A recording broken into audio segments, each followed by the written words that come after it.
Good morning, everyone. What a pleasure to be back. We are standing a few hours away from Rosh Chodesh Adar. Rosh Chodesh Adar is a very, very powerful month, but this year it doubles its power. Rosh Chodesh Adar is the month which is really the last month of the Hebrew calendar. You see, what happens is that there are two cycles. There's the moon cycle, and there is the lunar cycle and the solar cycle. The solar cycle is about 365 days. The lunar cycle is about 354, 355 days. So for a few years, there is always something missing. And that's why sometimes we're going to celebrate Pesach a little closer to the beginning of the spring, sometimes at the end of spring. But the Torah told us, V'shamarta et Chodesh ha'aviv. You have to keep and make sure that Passover always falls during the springtime. Now, you'll notice that that's why for the Muslims, Lavdil, they celebrate the Ramadan sometimes in the summer, sometimes in the winter, because there's never a readjusting of the cycle, the solar cycle and the lunar cycle. We, every 2 years, 3 years, we readjust the cycle and we add a month just before Pesach. Now, it's interesting that this month, out of all months, was the one chosen before Passover in order to complete what was missing. First of all, according to Torah, the month of Nisan is Rishon hu lechol chodshei hashana. It is the first month of the year. As I've mentioned a few times already, if you look, Nisan, the coming out of Egypt, starts the months of the year, according to Torah, and therefore the 7th month is the month in which we celebrate Rosh Hashanah, Yom Kippur, Sukkot, Simcha Torah. Rosh Hashanah is always in the secular month of September, which comes from Septo, which is 7. Which is followed by Octo, which is 8, which is followed by November, which is 9, right, which is 9, which is followed by December, which is 10, which is 10. Afterwards, everything got mixed up, and they rechanged the names of the months. But originally, the months were following the Jewish calendar for all nations of the world. From the moment we became a nation in the month of Nisan, or coming out of Egypt, we now start a whole cycle. Which means if you start the cycle at Nisan, right? If you start the cycle at Nisan, which means if you start the cycle in the month of Nisan, it ends up the month of Nisan is the first month of the year, and the month of Adar is the last month of the year. Why the month of Adar? Why would the month of Adar be the last month of the year before we start the new year? And actually, it's interesting because Rosh Chodesh Nisan, which we'll be celebrating this year in 60 days from now, is called Rosh Hashanah LaMelachim. It is the Rosh Hashanah for kings. Now, we are the kings. We are the sons of the king. So what happens is that the month of Adar is the last month. So tonight, we are going into the last month of the year. But as we said before, in order to make that adjustment between the solar calendar and the lunar calendar, in order to make sure that Pesach will fall in spring and not in the summer and sometimes in the winter, etc., we readjust that month, the last month. The month of Adar is a month of joy. A month of joy because of the miracles that happened in Adar. What happened in Adar? What was the great miracle? Well, there's the first great miracle that happened in history many, many years ago on the 7th of Adar, which was the birth of none other than our leader, our teacher, our master, Moshe Rabbeinu. Moses himself was born in the month of Adar, on the 7th of Adar. And Moses passed away on the same date, on the 7th of Adar. But really, what happened during Adar? We celebrate the holiday of Purim. The holiday of Purim is a very potent, powerful holiday in which the first one of the Hitlers of the generations which wanted to annihilate the Jewish people, by the name of Haman, the descendant of Amalek, he made a decree of destruction and systematic erasing of the Jewish people. And Baruch Hashem, he failed. And we celebrate Purim. When we get closer to Purim, we'll explain more what Purim is. But during this month, what happened is basically the same way Purim, the plan that he had against the Jewish people, was turned over, v'na'afochu, and whatever he wanted to do to us happened to him. Well, during the month of Adar, we have the power to turn over all the evil decrees and all the negativity and transform it. And that's why our sages teach us that if a person has a judgment, he should try to push it off till it comes to the month of Adar. So now you're going to say, what is this, Rabbi? We believe in Mazal, we believe in astrology. Well, what's happening over here? Well, Hayamim ha'ele niskarim v'na'asim. There's a verse in the Megillah that says that these days are remembered and they reenact themselves again. And therefore, it is imperative. It's very important for us to know that whenever an event once happened, a good event, this event repeats itself at that same date, at the same time. And therefore, there's a certain potency in the time, and therefore the month of Adar is called Bari Mazaleh. It is the month that has a healthy mazal. The mazal is something which is very, very powerful.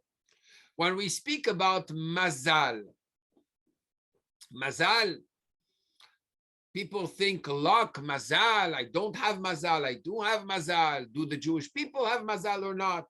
What is the mazal exactly? What is this concept of mazal, which is badly translated as luck? Mazal comes from the word nozel in Hebrew.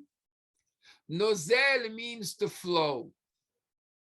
Nozel means Lebanon. It's a flow that comes from a very high place. The concept of mazal is the fact that it says that our sages teach us that there's a certain order of things, right? It's true. Astrology exists.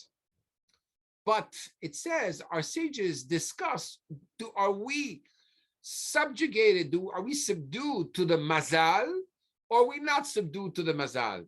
At the end, our sages say, Ein mazal Israel, there's no mazal for the Jewish people. Meaning that we are above the mazal. Even if something is decreed, and in the physical realm, in the logical realm, it should happen in such a way, with such a process. If you have 1 + 1, it makes 2. You know the story. One day somebody wanted to hire an accountant, and he interviewed the first person and told them 1 + 1, says 2. Next one, 1 + 1, 2. Says, Couldn't find a good accountant. Finally, he found a good accountant. 1 + 1 says, depend. Are you buying or selling? Says, you're my accountant. Anyways, so the mazal means that there's a certain order of things. There's a certain logic, astrology, and there's a certain process that happens when a person has a certain events that happen, then the consequence is a domino effect. Our sages conclude in the Talmud of Shabbat, Ein mazal Israel. There's no mazal for the Jewish people. What does it mean, no mazal for the Jewish people? There's two ways to look at this, the superficial way and the deep way. The superficial way means that the Jewish people are above mazal. The deep way is, look at the word that means no in Hebrew. No mazal for the Jewish people. The word no in Hebrew is, in this case, ein. Ein mazal Israel. The word ein in Hebrew could mean no, or it could mean self-nullification, surrender. Surrender is the mazal of the Jewish people. Once you attach yourself to Hashem in a way that you surrender and subjugate yourself consciously to Hashem, at that moment you are above space and time, you are above logic, you are above any type of domino effect or above any type of logical sequence of events, and you are able to pierce through. So our sages teach us that during the day, the month of Adar, mazalo, bare mazale, the mazal of Adar is tremendous. That power to surrender, that power to reach above all types of logical understanding and consequences and sequences, right? It's now. Tonight we enter that zone in time. And it's not by accident that the month of Adar is the month of Simcha, a month of joy. Because once you know that you are able to break through all boundaries, what greater joy than that? And what type of imagine the self-confidence you have to be able to just say, you know what, I'm going to do it. That's it. There's nothing's going to stop me. It has to be this month. You know what, guys? I'm listening to myself speak, and I'm saying to myself, Shy, you better do it, because you have a few opportunities on the table and you have to do it. So if I have to do it, you have to do it. And let's try to report in a few days and see how we maximized these days of Adar. The month of Adar is the last month before we start the new year that starts on Rosh Chodesh Nisan. But why? Let's go back to the first Rosh Hashanah that we all know about, the Rosh Hashanah in which we blow the shofar during the month of Tishrei. We have Rosh Hashanah, we have a full month, Rosh Hashanah, Yom Kippur, Sukkot, Simchat Torah. We end up all the holidays with Simchat Torah, and then we really start our year. The whole month of Tishrei is a month of just affluence, abundance, blessings, where we fill our suitcases. Why in the world, before we start the year, do we have Simchat Torah?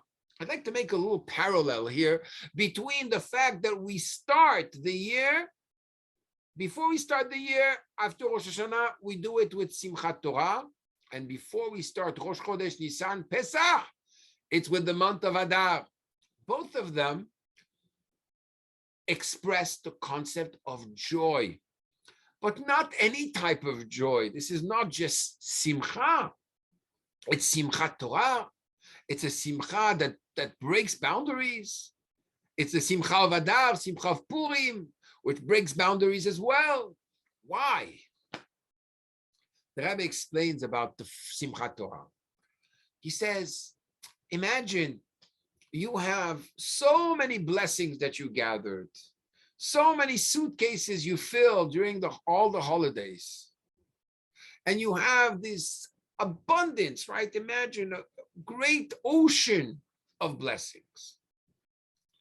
But there are walls. What can we do?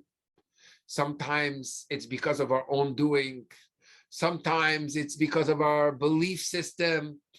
We create some types of barrages of, not the barrage, we say in barrages, it's not even a word in English. I don't know why I'm using French words here in the class. Dams, which are blocking the blessings from coming through. So the Rebbe explains, what is the only thing that can create a tsunami of blessings, that can give the power for the blessings to break through? There's only one key in our hand, and that's the key of Simcha, of joy.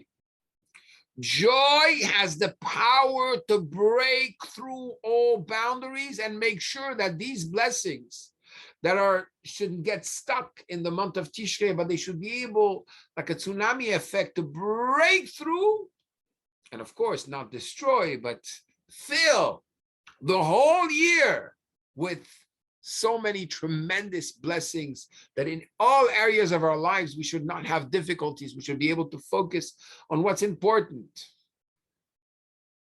Well, I believe that the fact that the month of Adar comes just before the month of Nisan is for that same reason. We're now going to go into the month of Nisan, a month which is a new month, a new year according to the Torah, a month of miracles. How do we want to prepare ourselves for the miracles? We have to do it with joy. We have to take all of our experiences from the last 6-7 months, from the month of Tishrei all the way to the month of Nisan, and make sure that we give them a stamp of joy, a stamp of power. And that is only with Simcha. Adar. Our sages teach us, Mishe nichnas Adar, marbim besimcha. When you come into the month of Adar, you increase in joy. Why? Let me go back. If you look at the month of Adar, I'm going to share my screen with you for a second, and you're going to look at my whiteboard. This is the letter Aleph. Excuse my handwriting. Aleph is the first letter of the month of Adar. This is the letter Dalet, the second letter of the month of Adar, and this is the letter Resh. Now, there's something very, very special if you look at this word, the word Adar.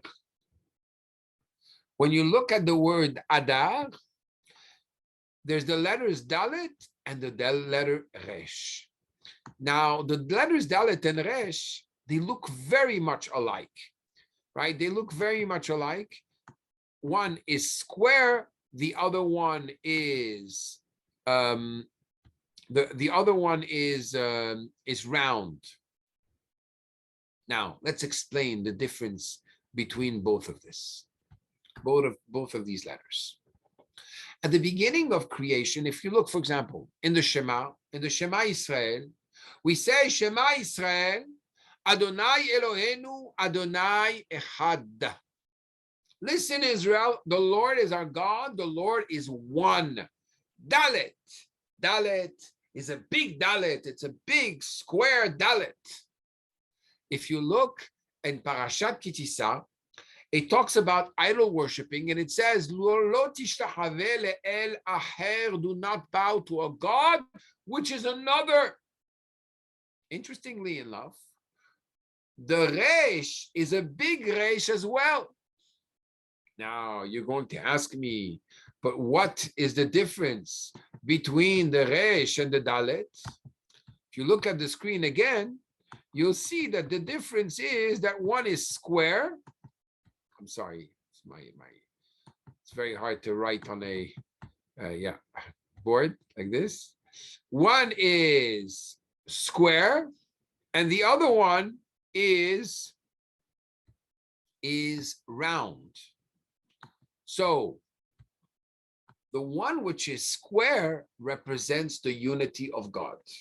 The one which is round represents the other gods. the other forces of the world. Now, I could, God forbid, mix up things and say God is another, God forbid. And therefore, in order not to make that mistake, the dalet of the echad, of the one, God is one, is square, and it's big. It's a bigger letter than the normal size letters in the Torah. And the resh is big as well. So like this, I don't make a difference.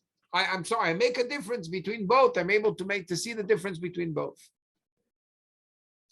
Why am I mentioning this?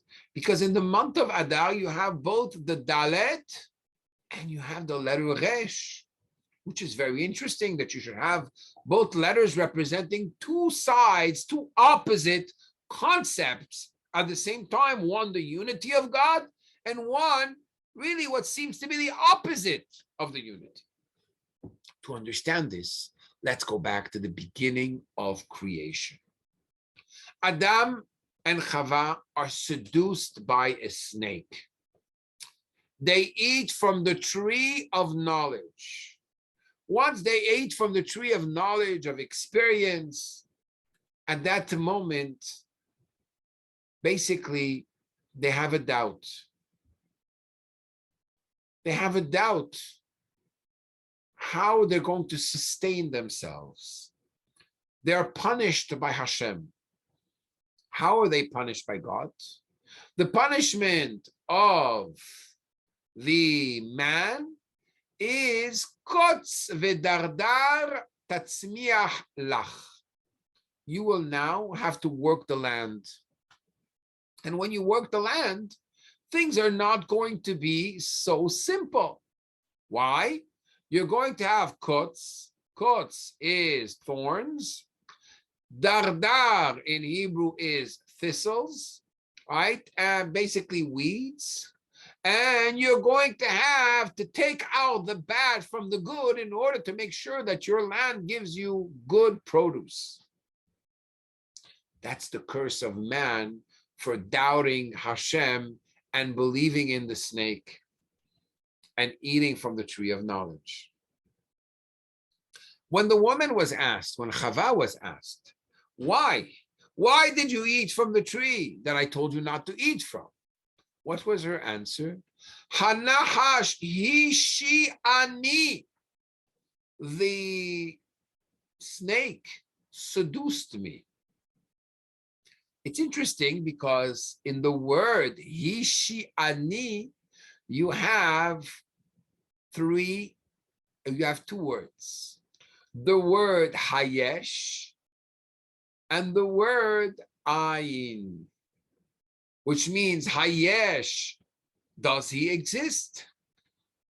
Ayin, does he not exist? There's actually a verse, Hayim ayesh Hashem bekirbenu im ayin. Is Hashem amongst us or not?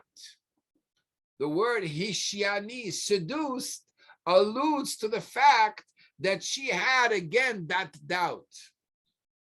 So now what happens? What happens when man is in a situation of doubt?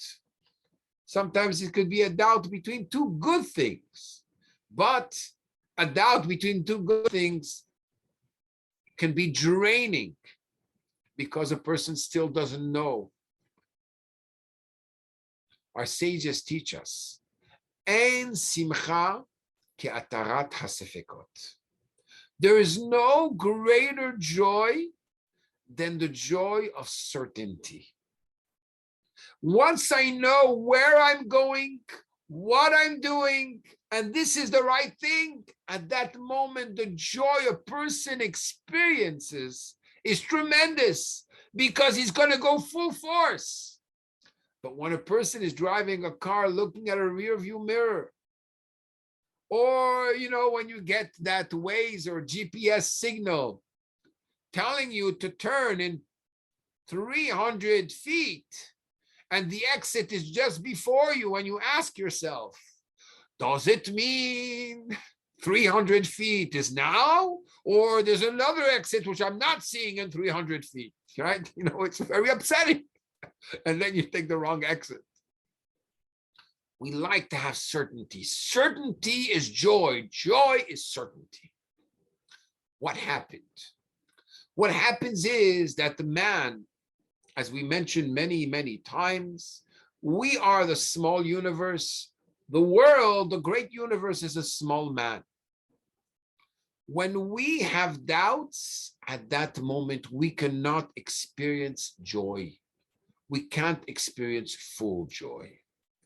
And therefore, what happens is that at the moment that at the moment that Chava was asked, what happened?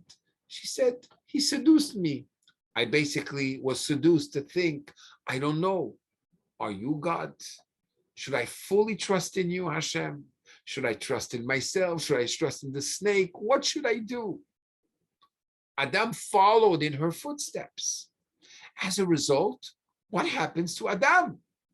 Adam finds that his doubts that he has inside of him are translated in his parnasah, in his sustenance. Look what happens to Adam inside on the earth, in the earth. He finds thorns and thistles. He finds that he's now going to have to get the bad out of the good, the lies out of the truth. And that's why in Hebrew, if you look at the word dar in Hebrew, just like our month Adar, it's the dalet of echad, of the oneness of God, versus the resh of acher, the other gods. Dar, thistles, right, weeds, is a double expression of doubt between who has the authority on the world, who is the master of the universe, who is my true master, who do I give reverence to? My friends, what people will think, or am I only the servant of the one God I believe in? And this is where it all starts. Do I have certainty in my God or not? And therefore, when we say the month of Adar, we have the Dalet, we have the Resh. We have the oneness of Hashem within the lie of this world. So our sages say, Mi shenichnas Adar, marbim besimcha. When you go into Adar, then you can rejoice and you can increase in the joy. How is that? Well, we added here the letter Aleph. Aleph, just like in English, Aluf, or Alufo Shel Olam, the master of the universe, is introduced into the Dalet and the Resh. At that moment, there's a higher power, higher presence, a presence which is felt of Hashem down here. Then I have certainty. But not only do I have certainty because the letters Dalet and Resh in Hebrew, once you associate them together, form the word Dar. What does Dar mean? Dar means to live, to be established, to have a home. The word Dira in Hebrew, right? The word Dira is Dar. It's a place where Hashem, Yud, and Hey live. That's a Dira. So when you say Adar, the Aleph, which is the master of the universe, has found his home down here. The big problem is that the reality of Hashem is so distant that we can have moments of doubts. So when we come to the month of Adar, we bring the reality of Hashem that it should live with us in an established way, in a clear way. At that moment, I have certainty, I have nothing to worry about. The same God that took care of me till now continues to take care and will continue to take care of me. I remember a few years ago, a dentist from South America told me, Rabbi, I don't know what I'm going to do. Maybe I'll go back to South America. I said, how can you go back to Venezuela? Come on. It's too difficult over there. I came here for the Jewish education. I can't afford it. I just to do my tests again and my exams to be a dentist. At the end, he tells me, Rabbi, I need to move out of the community. I'm going to sell my house. I said, stop the nonsense. Rabbi, what will happen tomorrow? My savings account is going down and down. How can where will my help come from? I looked at him and said, I'm sorry. Do you remember the first day you went to school? You made it, right? And do you remember when you became bar mitzvah? You made it, right? And after when you went to university to become a dentist, you made it, right? I said, yes. And afterwards you got married, you made it, right? And then Baruch Hashem, God bless you with not one child, a few children. You made it, right? And he said, yes. He says, why in the world would you think that the same God that helped you all these times suddenly is going to say, that's it, that's it, that's it. I'm closing the account for this one. It's done. It's the foolishness of the left side of the heart that goes up to the brain and confuses man. You have to have certainty in the same God that helped you till now will continue to push you forward and help you. But in order to do that, you have to help God help you. You know, when a child goes to his parents and, oh, it's a yeshiva week, we're going away. You said, Daddy, you're going away. I see we're not going away. So we're not going away, right? We're not going away. Well, a father, after he hears that once, twice, 3 times, 10 times, okay, no problem. So we won't go away. What happens if a father didn't plan to go away? He says, Daddy, I know we're going away. At that moment, the child would be such a nudge because he believes so much that we're going to take him away. You're going to take him away and he'll go on that vacation. The same way, we have to have the certainty Hashem is with us every single moment, every single moment, every single moment. And he guides us. And when the time comes, it's like perfect. Perfect. Everything is perfect. Perfectly orchestrated by Hashem.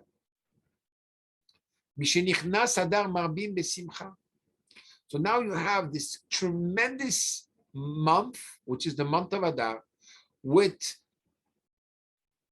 the power of Simcha, the power of certainty. But this year, because it's a leap year, we have a double. It's a double whammy, right? Double power. 60 days of the month of Adar. What does that mean for us? Well, there's a law in the Shulchan Aruch, in the Code of Jewish Law. We know, for example, we're not allowed to mix milk and meat. What happens, halakha, Jewish law asks, what happens in a situation where you have a broth, let's say a broth, no pieces of meat, a broth which has been made with meat or chicken, and a little drop of milk falls into that broth? What happens? What's the halakha? What's the law? So, call the rabbi, that's the law, right? The answer is, Im yash shishim keneged atipa, if there are 60 times the quantity of broth against that drop of milk, the milk is absorbed, nullified. Not only that, it's so absorbed and so nullified that it now transforms itself into an integral part of the broth of meat. I'm sorry. To the extent where if another drop of milk came in, and now you would have 60 with that previous drop of milk that now has been transformed to become broth, it would annul the next drop of milk. So the concept of 60 in Torah, in halacha, it has the power to nullify something which is not kosher. What do you think happens starting tonight for the next 60 days of certainty, of joy, of being able to transform and turn over the negative into the positive? We have a power to take all events of life, everything that's negative in our life in the next 60 days, and nullify it completely. That's what we're able to do in this month. That's how potent this month is, especially when you have 60 days. And therefore, Bezrat Hashem, it is important for us every day to express the Simcha. Listen to a Hasidic song, to some Jewish music that you enjoy. Dance for 2 minutes. There's nothing wrong to be crazy. My definition of normal is that the world is crazy. If you're crazier than the world, you are normal. If you go with the world, you're definitely crazy. There's no question about it, because it's not what's happening. If you're going to take the moment to be thankful, and the areas where you already have certainty, to strengthen them, and the areas where you have a little less certainty, to strengthen your certainty and say, Hashem, you've helped me till now. There's no question it's going to be successful. And things will happen for the right way, for the right reason, and at the right time, in a revealed kindness.